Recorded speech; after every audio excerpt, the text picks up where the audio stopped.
Hey, and welcome back to the next episode of the Right Hand Drive Guys podcast, the podcast for guys who like right-hand drives. I'm Bobby. This is Aaron. Yo. And here we are for episode 134. And, we had another guest lined up, but GARAGESZERO and our, Connecticut trip was still so fresh. And, the content did really well. People seemed to love it, but a lot of people were asking, what was it like over there? Yeah. What, pretty much just like, did you get to ride in cars? Did you get to do this? Did you get to do that?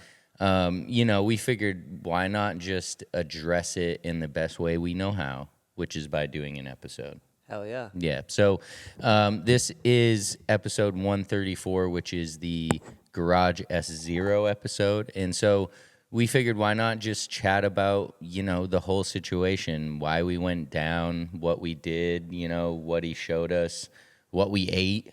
Yeah. Why not just go through the whole thing and answer all the questions? So, as you know, I met Tommy at Fuji Speedway in Japan this past January, and him being from Connecticut and us being from Maine, there was already a common thing there beyond the skylines. Yeah. So, I naturally use that to my advantage, and I'm like, hey, I'm a weirdo from Maine, and he's like, oh, really? Wow, that's cool. I'm a weirdo from Connecticut, Yeah. and it kind of just went from there, and we made, pretty loose plans for him to be on the podcast at some point, right? And then fast forward to about a month ago, and he was like, he hit me up, and he's like, hey, I can finally talk about this lawsuit, and I was like, Oh, yeah. cool. I don't really know much about it, but it sounds awesome. And he's like, yeah, I could go to this podcast or this podcast to do it, but I'd really like to get you guys the opportunity. So I was like, yeah, no, us too. Yeah. Right? That's sick.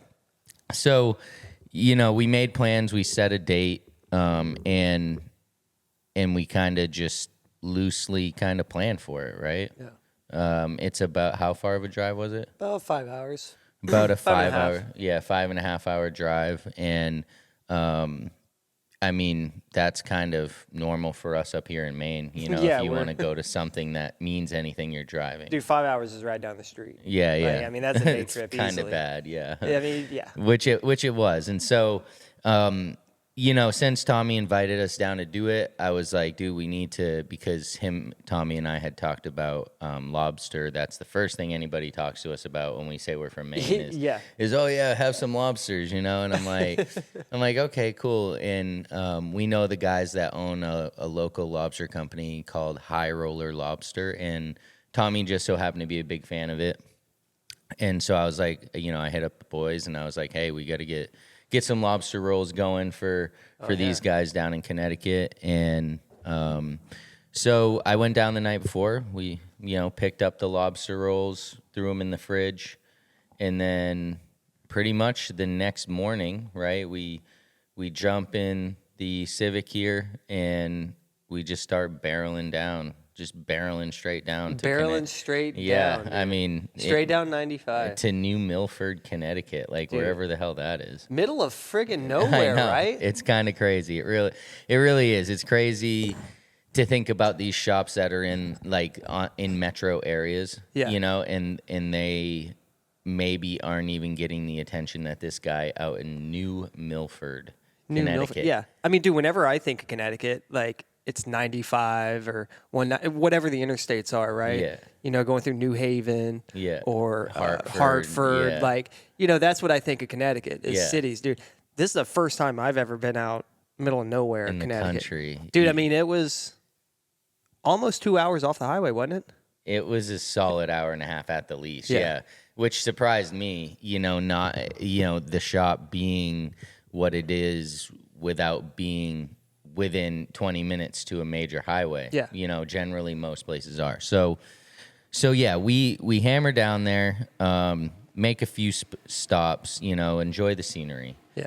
And we pull up, Tommy says, how far are you out? I'm like, we're about to pull in. He meets us outside. We pull up to GARAGESZERO. Mm-hmm. He gives us the priority parking space right in front of the entrance doors. Yeah. Chats with us about the FL5. Yeah. Kind of gives us the smallest walkthrough, kind of talks to us about a few things. So if you've never seen any of his videos, if you got no clue, he purchased an old body shop, Yeah. right? That was also originally the first Volkswagen dealership in the States or something like that. Like from way back in the 40s, 50s, something like that. So that's some cool heritage, even if, he's not working on Volkswagens, obviously. You can appreciate that type of thing regardless. Yeah. So, yeah, he bought a body shop, and, his focus, in my opinion, so far has been outfitting it with the correct tools and just everything he would need to do what he's trying to do the best. Yeah. It's not, like, insanely aesthetically pleasing yet. Mm-hmm. You can tell that this is a process for him, and as it would be for anybody. Yeah. And so he kind of walked us through, and then he wanted to get straight to business in eating lobster.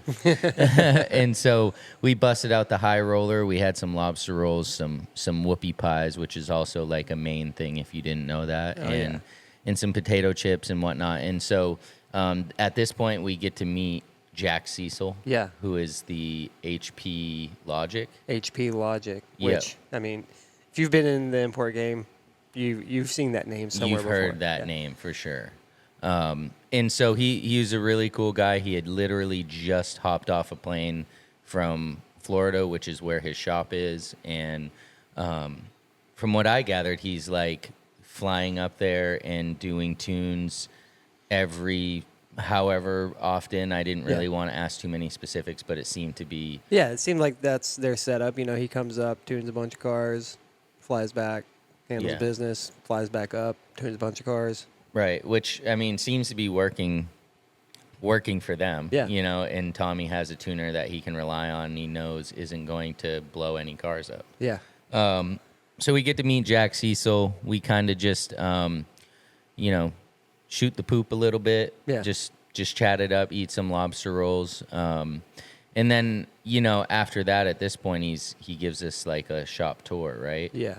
And the first one, yeah, like the very minimal, and it's pretty cool how it's set up for sure. I mean, I'm sure if it was purpose built, it'd be set up a little bit different. Yeah. Which we'll kind of talk about his plans, to build out the shop after that. But yeah, I mean, it's really cool. A big wide open space where your lifts are and your actual mechanic work is happening, right? Yeah. And then there's a machine shop like space. Yeah, which is sick. Yeah, which is super sick. Seeing all that equipment and just all the blocks, all the heads, all the turbo manifolds that they had laid out that they everywhere were you working. Looked was like everywhere you looked. I mean, it wasn't cluttered. It was just stacked full of stuff, dude. I mean, I couldn't believe it. Yeah, they're putting out some work in that machine shop. Yeah, for sure. Yeah, and so. Beyond that, there's like the setup is obviously multiple buildings that were built over time. Right. So it's kind of weird, but just like any old New England building, right? Yeah. And so what I would assume eventually would kind of be the showroom was just same, like stacked with parts. Like there was whole cars worth of parts. Like so to the untrained eye, right? Yeah.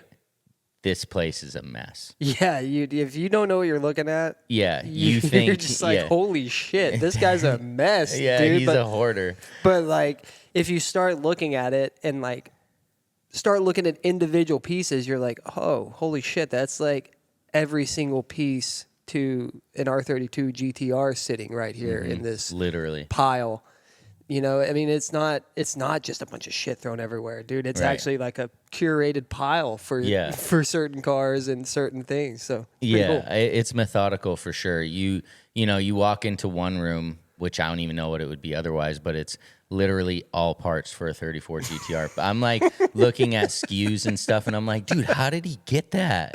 Like, he's dude, like, yeah, here's the R34 room. yes, and it's all super rare, like just gem You parts. see HKS and Nismo boxes everywhere. I'm like, Yeah. all right, this dude parties. Yeah, for sure. So, but yeah, if you didn't know what you're looking at, you would think this guy's a hoarder. But once if you know what you're looking at, you're like, oh damn, like you said, he's got a literal whole 32 sitting here. Yeah. And we'll get on to where the rest of it was, but Porsche parts in this space, like just and so then this leads to like what he calls like his space, and this is where you'll find his 2 Porsches. It's like almost like a separate garage that's connected. Yeah. There's 2 Porsches and a few other kind of projects that he's working on, and then all of his widgets or whatever you want to call all them. the right? tchotchkes. The tchotchkes, yeah. Dude, he's got insane, everything. Yeah, dude. it's cool. Like insane. He has like a rack on over a toolbox, and like the shelf of it is just covered with everything. I think he had like 10 C's shifters. Yeah. Like brand new in box, and just like all these random Nismo old logo box here, HKS box here, like random old meters that are brand new in box. Like all this stuff is new old stock, like still brand new in box. And then that was really cool just to see just some of the old logos and just some of the old packaging and stuff, some of that goofy stuff that like, I don't know. You have to be able to appreciate. Yeah. And so also he had like, a bunch of valve covers, some old like shocks, like just stuff that was worth it for him to keep, but like isn't super sought after. But like, it's pretty cool. He's definitely, people can say what they want about him, right? And that's why we wanted to do this episode, was to really chat about what it's like to spend some time with him. Yeah. Because as we know, like an internet persona is like, that's part of the character, right? And so we'll get into how we experience this in a little bit, but the point is like, you can't be on the internet completely dogging someone based on their internet persona and not understand who they are in real life. Right. Like you have to know that there is a slight or major difference there. Yeah. I'm not saying the dude is fake on camera. I'm saying maybe you got to dial the energy up a little bit to keep people interested. And we all know that. Like, that's no secret, right? You have to dial up your energy and be the best version, whatever that is that you consider of yourself, right? And so I feel like we got an accurate representation of who, TommyFYeah really is. Is that his government name? I don't know. Thomas F. Yeah. But yeah, so pretty much, he gives us a little tour and he's like, dude, let's just bang out the podcast. Let's do it. And I'm like, okay, cool. So he has us set up in that space that we're just talking about. Yeah. And if you watch the YouTube video, you can see kind of this rack that Aaron's talking about in the background, and a few other items. You can kind of tell, oh, okay, this must be his tchotchke room. Yeah. And so we set it up, and him and Jack come in, and they're ready to go. And we didn't really know what to expect, and almost purposely we didn't super investigate into the lawsuit or anything else, because we genuinely wanted to hear this info from him without like preconceived kind of judgment based on what you hear on the internet. Right. Which, I mean, I've been following him for a while, and I do remember when the lawsuit thing first came out, I listened to the other guy's side of it, but I didn't really buy into it. I just I was a fan of TommyFYeah, so I was just like, whatever. I'm sure this dude's just blowing it out, whatever. So it was cool to hear from the source what actually happened, because Tommy had never really got out and said anything about it. Yeah, so that was part of the reason, we're super appreciative that he gave us a call to do it, because it's really kind of a breakout kind of story for us, something that nobody's ever heard. And, hopefully they find out about the podcast through that, which has been the case for sure. So we sit down, we talk about this. If you didn't listen to the episode, you missed out. It's not too late. Yeah. It is still It's everywhere. still on the internet. Yeah. And dude, we sit down for like, including the before and after chat, almost 3 hours. Yeah. Almost 3 hours. And it flew by. It did. It was like, it was insane.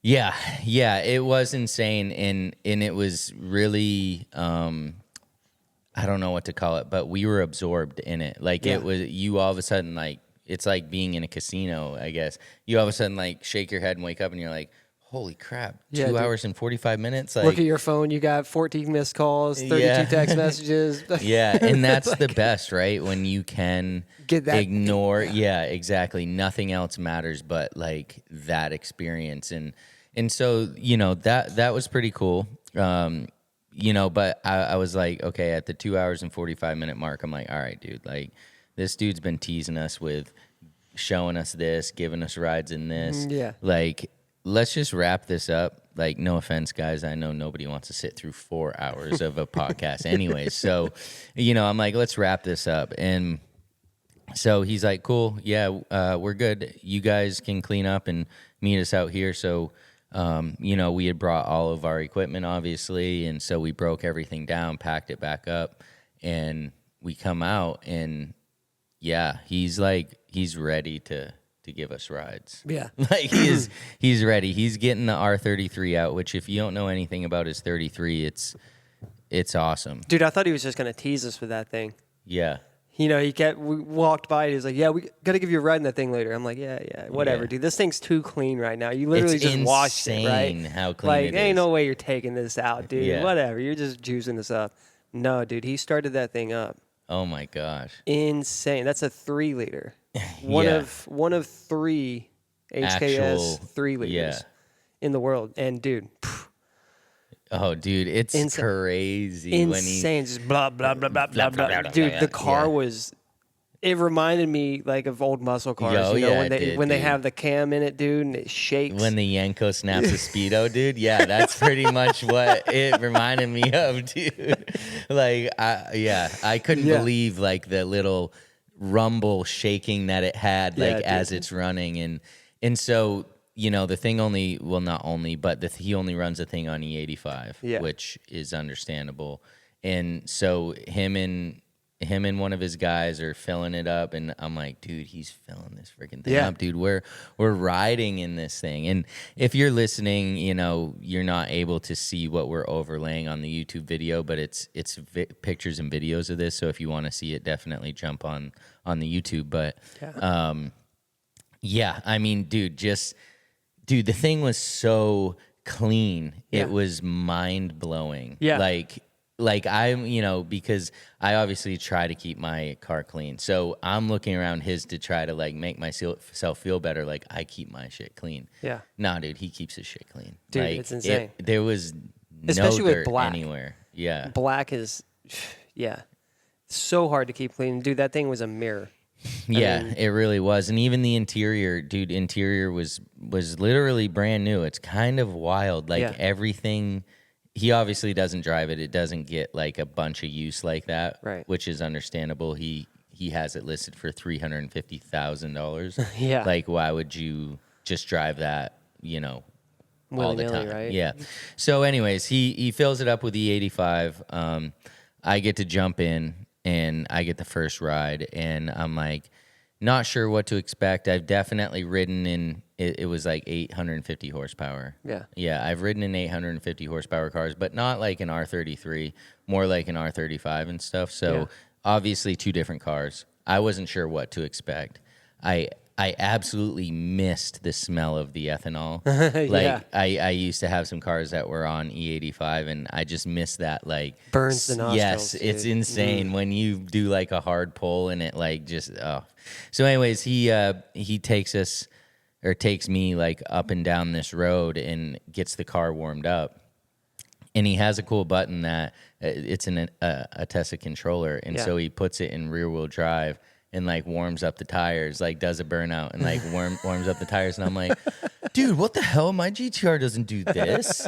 Like, dang, you know? And so he gets the tires warmed up, dude. And then he does like a 1 through 3. And like, I can't imagine what it's like driving that thing 1 through 3 like he did. Like, it's just probably so like just intense because you're like, like just like hammering on the thing. Dude, yeah, it was insane. He did the same thing with me. We pulled out of the lot and did the 1 through 3, dude. And he was like, I was over there shitting my pants, going crazy, like, whoa, dude, like that was insane, that was sick. And he's just like, yeah, I need different gearing for this turbo setup. Like, and he just like kind of like downplaying the thing. I'm like, what, dude? That was insane, dude. Yeah, exactly. He's like, yeah, it could be better. Yeah. Like, all right, I mean, if you say so. Yeah. Yeah, so that was, you know, pretty cool getting to feel that raw power of a build that he's super proud of. Yeah. And yeah, again, everything was super quality with it. There wasn't anything they skimped out on. Some people would maybe like, you know, balk at the interior, but like that's how he does balk it. at the clutch sounds. Yeah. But it's an unsprung, like it's what it is, right? It's what he needs for that setup to be able to grab like that. And I mean, dude, any Skyline with any type of power is going to have a noisy clutch. Right. Yeah. Any of them that I've seen, at least. Yeah. It's true. Yeah. And so then, you know, Aaron gets to take his ride, and then he comes back, and dude already has their yellow 34 GTT warming up. And so it was a GTT they built for what? GTR Festival last year or something? Yeah, and it's got the full Altia kit, and it's like his most I don't know, OEM Plus or Omari spec type build for a GTT. Yep. And basically on it, they used everything that they could that was OEM. Like they relocated the battery to the trunk, like the GTRs. Yeah. And they used the OEM cable for the battery relocation. Just stuff like that. You know, it's got an RB26 in it, but it's rear-wheel drive. Yeah, it's got 35 brakes. Yep, got 35 brakes. Under 7, I think they were 17 by, maybe they were 18s. Were they 17s or 18s? I don't know. I know they were 8.5 No, wide. they were I remember 18s that. because you can't do 35s on a 17. Right. So, yeah, it's like very tight, but they fit, and they look fucking really cool. Yeah, for sure. They did a really good job. So, you know, again, I jumped in first, and I wasn't sure, like, what to expect. Yeah. You know, I've had a GTT. I thought it was a smooth car, decent power band for what it is, you know. But, dude, he pulls out and hammers on this thing, and I'm like, oh, shit. Like, dang, okay, this is a little different than what I had. Like, you know, obviously with the 26 and just I the guess way it's that a 2.8. Oh, right, it was. Yeah, it was a 2.8. So, yeah, just that whole thing was just with like R1 turbos or something. Something like that. Yeah, the whole thing was just like, oh, wow, this is how like a GTT could be. Yeah. Or this is maybe how a GTT should be. Yeah. You know? But yeah, he did that, came back, you know, gave Aaron a ride, but, you know, because he had an open rear diff. Yeah, it wasn't locking. No, yeah, and so, you know, he went to go do a donut when I was in the car, and I'm like, oh yes, dude, we're gonna, and then he like doesn't because he's like not trying to like, you know, not have it work out. So he takes Aaron and he comes back and he must have just said screw it, like you must have pumped him up somehow because he came in and just started slinging that thing around. Yeah, and, like, he did. I mean, for what it wasn't bad. Like he was rolling tire, but you could tell like if it was set up correctly, it probably would have just for sure. And I think it had some sort of traction control as well that was I see, it was kicking kinda on messing. or something. So that was cool. You know, he gave us the rides, and then we stood around with him and Jack and just, you know, shared stories for quite a while, just kind of looking at some cars. We shared some stories, and you know, at this point, he's like kind of trying to give us a more in-depth shop tour. I guess you could say they're currently hooking up the dyno because it's a chassis dyno, right? What is that? Is that it's a hub dyno? Hub dyno. It's a mainline hub dyno. Yeah. And they're hooking that up to a 32 that they just did work to. So, you know, in my mind, okay, Jack's about to have to get to work. Got it. You know, he shows us this insane compressor that he has. Dude. Like nothing I've ever seen before. And not that I have all this experience in industrial compressors or anything, but this thing was like basically a generator. Yeah. With It was external storage tanks with like, I don't know, 2-inch or 1-inch, some huge pipe that goes to the first tank and then a smaller pipe that goes to the second tank. The crazy desiccant dryer setup that it had. Yes. So, yeah, it had a desiccant dryer.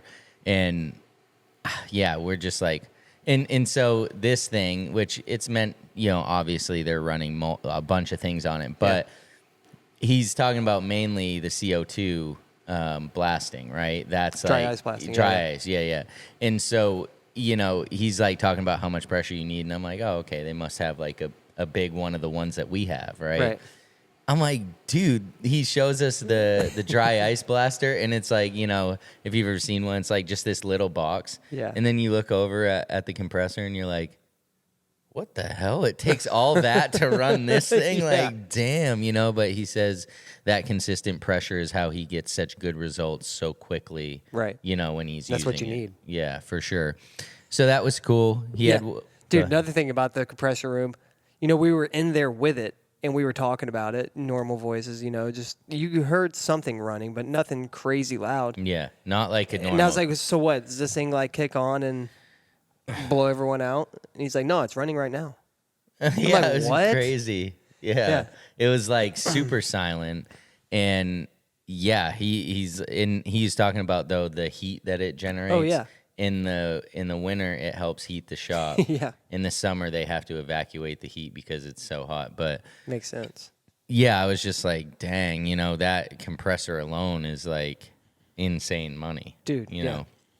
But like you said, you know, outfitting the shop with the correct tools and equipment is a big deal. Right, that's the priority. And it makes things easier. And that's where I'd assume most of his time and funds are going right now, is just getting everything he needs to make sure that shop can be a one-stop shop. Yeah. And so, you know, we're walking out of this turbo room, and he's like, oh, there's just a shelf full of turbos. Yeah. And it's literally a complete, like, I don't know how many were on there, more than I could count. All stock turbos that have come off motors that have come in, and it is a, like, 4-layer shelf, you know, whatever, 8 more foot than that. high. Yeah, way more than that. And it was just full of turbos. I don't know how it was standing. I like, know. dude, it was bowed in. Yeah, it was pretty crazy. I mean, it was one of those racks, whatever. It's a 4x6 tall, like, dude, full of turbos, front to back. Oh, like, yeah. Literally, I don't think you could fit another one on there. Yeah, I think they were starting to stack them on top of each other. And dude, it was insane. Yeah, and it just goes to show all the work that he's done, you know. And then we walk back out to the mechanic side, and there's literally piles and piles and piles of zinc coated bolts. Oh yeah, like insane, like thousands of bolts zinc coated, just like everywhere. And it's just like, dang, like it's enough to replace, you know, obviously every bolt on a Skyline multiple times. Yeah. And so then, you know, he takes us into a spot that I didn't even realize was in there. I should have figured, since it used to be a body shop. But he takes us into the paint booth, and he has his 32 chassis or whatever frame, whatever you want to call it. Yeah. Just on a rotisserie. Or no, it wasn't a rotisserie. It was like rollers, but freshly painted. Yeah. Like the thing was like so mint before even any post like processing of the paint. Yeah. It was still taped up. Yeah. You could hardly find anything in that paint. It's whoever painted did a great job. And so it was cool. He sat there and just like, we just shot the shit while he untaped the whole car and just like, you know, explained things to us. And so after he peels all the tape, you know, he gets into his YouTube mode. Yeah. And this is what we meant about, like, you know, that's part of his job. He is presenting the best side of himself, so to speak, that he considers the best side. Yeah. And so he pulls out the phone and he's like, oh, I guess, you know, I should have done this while we were taping, but, you know, no big deal.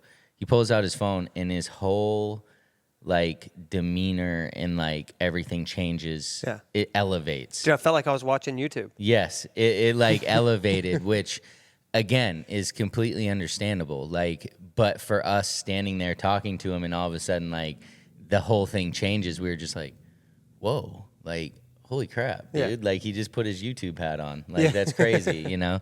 And so, yeah, I mean, he. What else did we do after that? Was there much? Oh, we kind of walked around the rest of the space. You know, there's like kind of a junkyard out back. Yeah. So to speak, like of just cars that couldn't be saved. Dude, he has a rear cut. I was trying to get it off of him to make a trailer, but Yeah, you know. yeah, he didn't seem like he was trying to come off it. Yeah, he has like a rear cut. He's got like a burnt car. He has just different. Dude, he has an Autech 32 and 33. Yeah, he does. And the 33 has, crashed. It's like the front end damage, but I feel like it could have been saved, like if you really tried. Yeah, I think it could be. Yeah, but I mean, who knows whose it is or what the situation is. Yeah. Yeah, I mean, we kind of looked at some cars on the side, and he does have, there is like an apartment that he rents out to one of his staff, like up above the showroom. Yeah. Which is cool. You know, you got somebody on site in case something happens. Yeah. That was pretty cool. And yeah, I mean, at this point, he's like, "Hey, man, it's like Taco Tuesday. You want to come out with us?" Yeah. And we're like, "Yeah, dude. Like, we You like look tacos." back at me like I'm going to say no. Yeah. And I'm like, dude, I love tacos. Yeah. No, yeah. I mean, because, you know, mind you, we have a 5-hour drive home. Yeah. And at this time, it's like 4:35. I think it was 5 o'clock. Yeah. And I'm like doing the math. I'm like 5, 6, 7, 8, 9, 10. Okay. Yeah, no, we could go. Yeah. You know, and so he's like, so we go out and he's like, "Hey, when do you guys want to ride with me?" And I'm like, "Yeah, dude, Aaron, go ahead, ride with him. That's cool." And and he had his Porsche, a white Porsche. What was it? A 992? dude, I don't know. I don't know shit about Porsches, Me but it neither. was cool. It was cool. It was cool. And is one that he had done a lot of work to. Yeah. It he was wasn't a proud of. GT3, but I think it had a lot of GT3 stuff on it. And it was all-wheel drive. What? I think it was rear-wheel drive. Or then he's gonna do the all-wheel drive thing or something. He talked about it. Yeah. I don't know. But There's anyway. a lot of info. Yeah. So, dude, we hop in that thing, and we go to start to head to this restaurant. And Hold on. First, hold on real quick. So, so Aaron hops in the car. Tommy comes over to me and he goes, "Hey, man, you down for a cruise?" And I'm like, "Yeah, dude, I thought that's what we were doing." And he's like, "No, like a cruise." And I was like, "Yeah, dude, like I'm right behind you." And he chuckled. And I didn't get why, right? Like he chuckled when I said, "I'm right behind you." Yeah. And go ahead, finish what you were saying. All right, dude. So, yeah, we take off down the highway that we've been driving on, right? Don't go too far down. Hang a left off this road. It didn't even look like a road. Yeah. You know, we're in the middle of nowhere, Connecticut. You know, if you turn off the main highway, it's going to be a crappy, not gravel road, but like the rough pavement. Yeah. So, dude, we start going down through it, and I can tell, like, I've seen these type of roads before. You know, and he's talking about it. He's like, "Yeah, man, this road's pretty cool, blah, blah, blah. I drive it every single day. My quickest time is like this," and like what? all this stuff, right? He was like, "Yeah, you know, at this part we can catch air," like all this crazy stuff, right? So we start going a little bit more, and we get into the part of the road where it starts getting good, right? And he's an animal. Yeah. He completely changes demeanor, like everything in the way he's driving.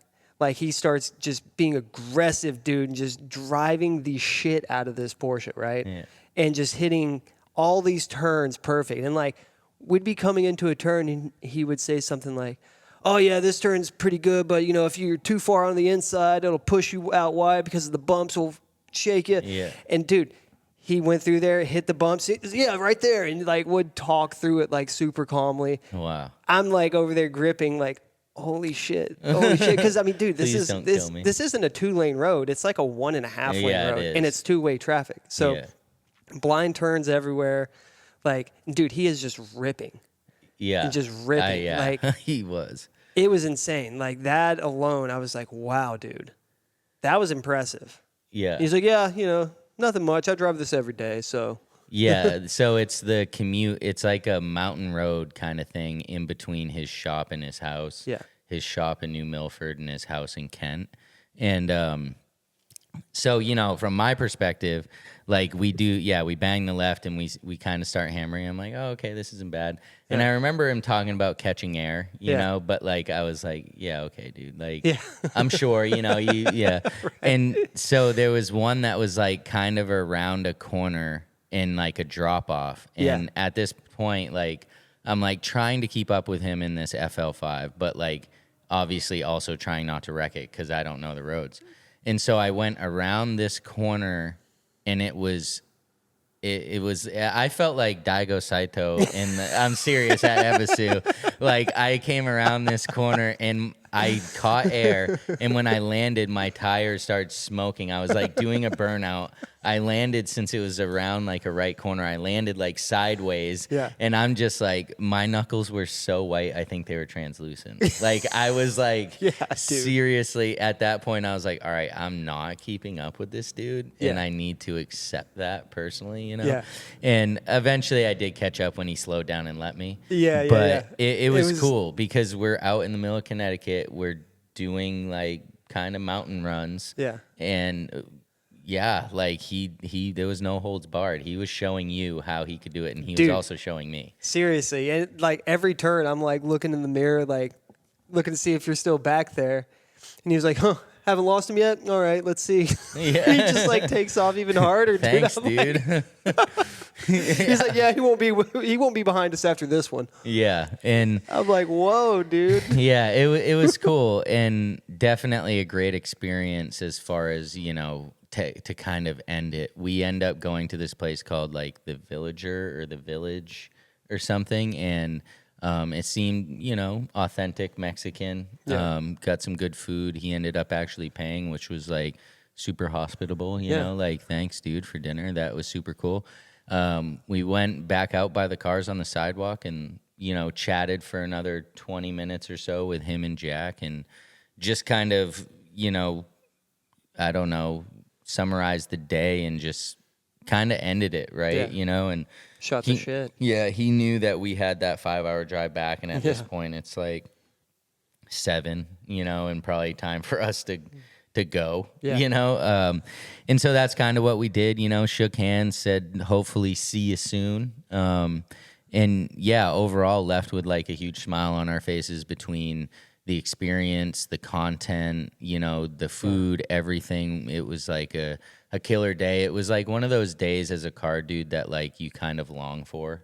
You know, where like everything connects, everything hits, like, I don't know how to explain it, but it's great like experience. It's like the epitome of like an awesome day with cars. You know, so we definitely appreciate Tommy for giving us the opportunity to come on down and experience that New Milford life. You know, it's actually pretty sick.